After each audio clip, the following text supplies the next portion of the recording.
अब शुरू होता है हैशटैग फर्स्ट लव का पार्ट 7, जहाँ सियोंग अपना सर जमीन पर लगाकर लेटा हुआ होता है, काइंड ऑफ हेड प्लैंक्स जैसा या ऐसा ही कुछ करते हुए, और सोलबेग के हाथों में एक पाइप होता है जिससे वो आज सियोंग का खेल खत्म करने वाला होता है। एंड ई सोल रोते हुए सोलबेग को रोकने की कोशिश कर रही होती है।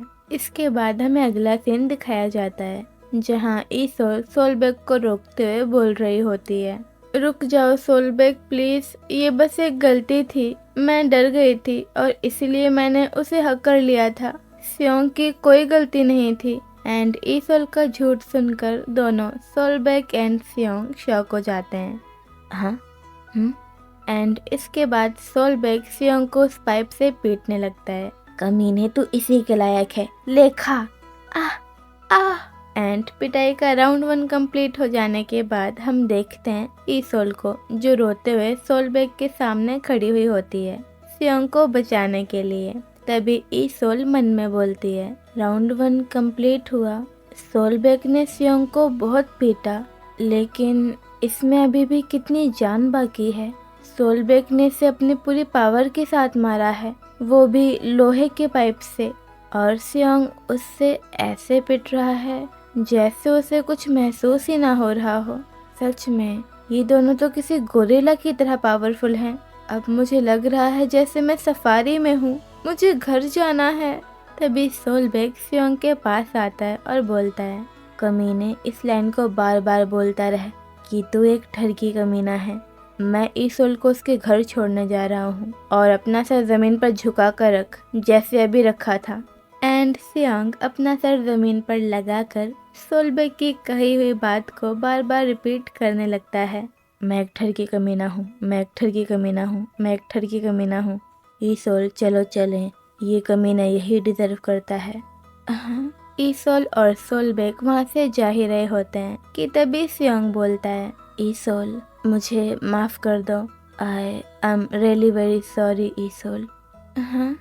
देन हमें बैकग्राउंड में ई सोल की वॉइस आती है जो बोल रही होती है, सियोंग मुझसे माफी मांग रहा है सिर्फ इसीलिए क्योंकि गलती से उसके लिप्स मेरी नेक पर टच हो गए थे, लेकिन उसके हैशटैग देखे बिना भी मैं ये बता सकती हूँ कि ये अपोलॉजी सिंसियर है। वो बहुत सिंसियर होकर माफी मांग रहा है, उसे सच में अपनी गलती का पछतावा है। लेकिन बुद्धू जर्क, तुम मुझे घोस्ट करने के लिए माफी कब मांगोगे? एंड ई सोल बिना कुछ बोले सोलबेग के साथ जाने लगती है। एंड यहाँ पर ई सोल थोड़ा उदास टाइप से हो जाती है एंड सोलबेग ये बात नोटिस कर लेता है। इसके बाद हम अगले सीन में देखते हैं जहाँ सोलबेग ई सोल को उसके घर पर छोड़ देता है एंड बाय बोल रहा होता है, बाय ई सोल। ई सोल अपने घर आ जाती है एंड इस इंसिडेंट के बाद काफी एग्जॉस्ट हो जाती है। तभी ई सोल के फोन पर सोलबेग का मैसेज आता है। सोलबेग ने मैसेज किया है। ई सोल मैसेज पढ़ती है जिसमें लिखा हुआ होता है, फिलहाल हमारा ऑपरेशन मैं कुछ दिनों के लिए सस्पेंड कर रहा हूँ ई सोल, मुझे सोच समझकर प्लान बनाना चाहिए था, मुझे पता नहीं था वो कमीना इतना घटिया है। देन सीन शिफ्ट होता है एक कन्वीनियंस स्टोर पर जहाँ सोलबेग एक कैची खरीदने आया हुआ होता है। इसके 10,000 वॉन हुए सर। तभी सोलबेग के पास ई सोल के मैसेजेस आते हैं जिनमें लिखा हुआ होता है, क्या? पर क्यों? मैं ठीक हूँ, सच में मैं ठीक हूँ सोलबेग। ये मैसेज पढ़कर सोलबेग मन में बोलता है, पागल इडियट, तुम्हें तो इतना भी नहीं पता कि वो कोई एक्सीडेंट नहीं था, उसने जानबूझकर ऐसा किया था। देन इसी मोमेंट पर सोलबेग के फोन पर सियोंग की बड़ी बहन का कॉल आने लगता है एंड ये देखकर सोलबेग थोड़ा परेशान हो जाता है।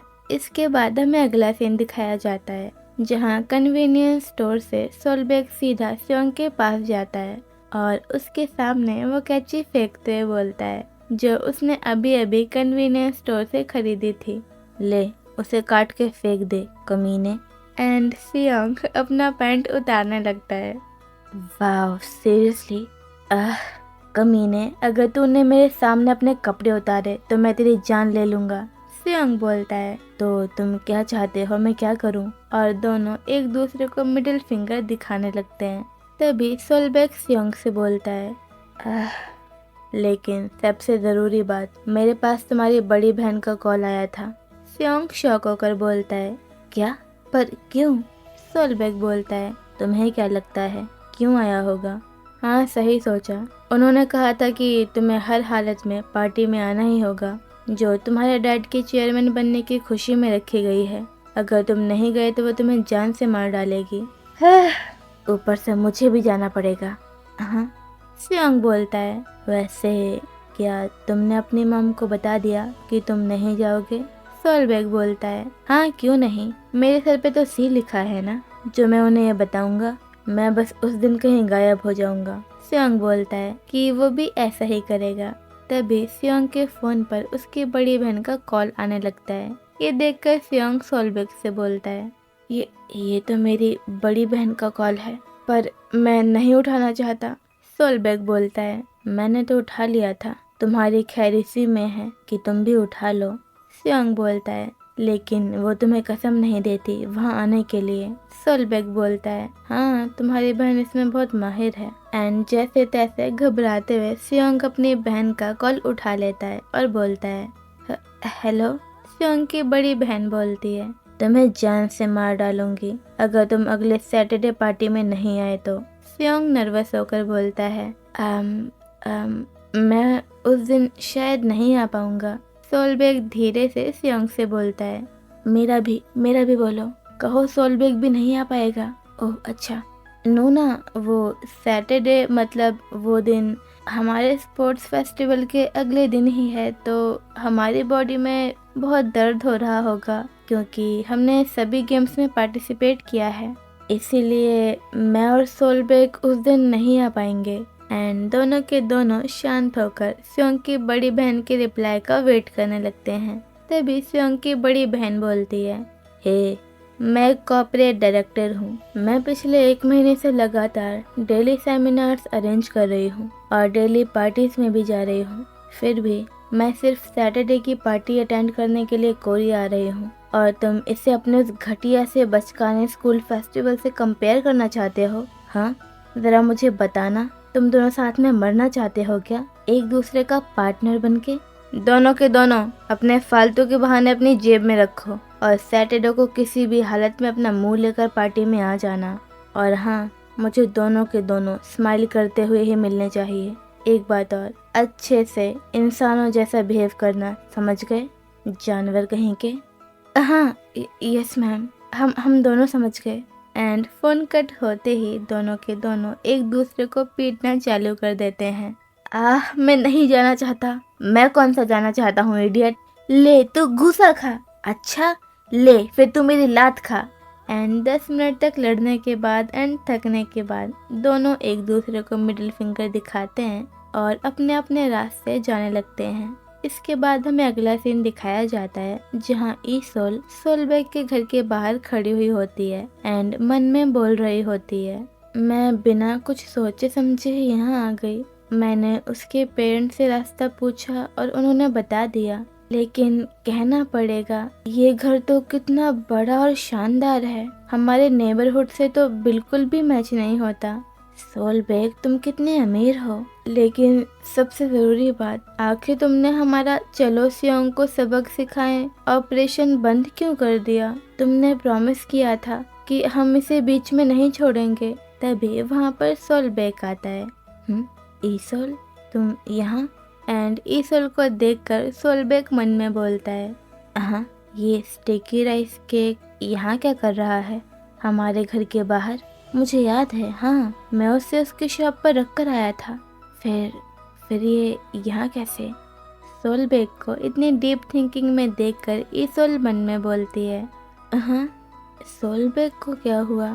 और सोलबेक के चेहरे पर तो चोट के निशान भी हैं। क्या ये फिर से सियोंग से लड़ाई करके आया है? राइस केक अपनी दुकान से भाग निकला? हाँ। देन सीन शिफ्ट होता है ईसोल पर, जो सोलबेक की आंखों में देखने लगती है हैशटैग चेक करने के लिए। ओह, एंड ईसोल देखती है कि सोलबेक का हैशटैग होता है हीलिंग ग्लूटिनियस राइस केक। तभी सोलबेक ईसोल के कंधे से टिक जाता है और बोलता है, ईसोल, जिंदगी कितनी मुश्किल होती है। मेरी जिंदगी कितनी मुश्किल है, ईसोल मन में बोलती है। हाँ सोलबेक, लगता है सोलबेक आज बहुत ज़्यादा थक चुका है। उसका थकना बनता भी है। आज वो मेरे लिए पूरे दिन सियोंग पर गुस्सा करता रहा। सोलबेक कितना काइंड है, भले ही दिखता टोटल गुंडा है, लेकिन सच में दिल का कितना सॉफ्ट है। ईसोल सोलबेक से बोलती है, सोलबेक सुनो, मुझे तुम्हारे बेडरूम में जाना है, क्या हम तुम्हारे बेडरूम में चल सकते हैं? सोलबेक एकदम शॉक होकर बोलता है, क्या? ईसोल अपनी डायरी निकालते हुए बोलती है, वो तुमने कहा था ना कि हम अपने ऑपरेशन को बीच में बंद कर रहे हैं, लेकिन मैं नहीं चाहती कि हम इसे अभी बंद करें, इसीलिए इस बार मैंने खुद प्लान बनाया है। चलो तुम्हारे बेडरूम में चलते हैं और साथ में डिस्कस करेंगे। सोलबेक ईसोल को देखने लगता है और मन में सोचता है कि वो कितनी इनोसेंट है, और ईसोल से बोलता है, अभी जाना है, लेकिन अभी घर पर कोई नहीं है। ईसोल बोलती है, ओह सच में क्या? ये तो अच्छी बात है। मेरे घर में तो तूफान मचा रहता है मेरे ट्विन सिबलिंग्स की वजह से। एंड सोलबेक ईसोल को घूरने लगता है कि कोई सच में इतना इनोसेंट कैसे हो सकता है। सोलबेक का गेज देखकर ईसोल थोड़ा सा शर्मा जाती है एंड ऑकवर्ड फील करने लगती है और बोलती है, क्या हुआ? एंड सोलबेक अचानक से ईसोल को अपनी गोदी में उठा लेता है और अपने घर में ले जाने लगता है। इसके बाद हमें बैकग्राउंड में ईसोल की वॉइस आती है जो बोल रही होती है, लगता है आज का दिन ही खराब है, वरना सुबह से अभी तक ये लगातार नहीं हो सकता। पहले मूवी हॉल और अब ये। इसके बाद हम अगले सीन में देखते हैं जहाँ सोलबेक ईसोल को अपने बेडरूम में लाता है और बेड पर प्यार से फेंक देता है एंड ईसोल के क्लोज आते हुए बोलता है, ईसोल तुम अब कुछ नहीं कर सकती। हाँ क्या? ईसोल तुम बहुत सॉफ्ट हो, इसीलिए तुम्हारे प्लान्स देखने से पहले हम कुछ और करेंगे। मैं तुम्हें कमीने लड़कों को थप्पड़ मारने की ट्रेनिंग दूंगा ईसोल। तभी ईसोल की नज़र सोलबेक के हैशटैग पर जाती है जिसमें लिखा हुआ होता है, so worried, I am going crazy, glutinous rice cake. Then सोलबेक ईसोल से बोलता है, अपने हाथ को कस के टाइट करो और मुट्ठी बनाओ। ओह ऐसे? हाँ ईसोल, मैं कमीना बनने की एक्टिंग करता हूँ और तुम मुझे अपने फुल पावर से मारना, ठीक है? मैं स्ट्रांग हूँ तो मुझे कुछ भी नहीं होगा, सो डोंट वरी।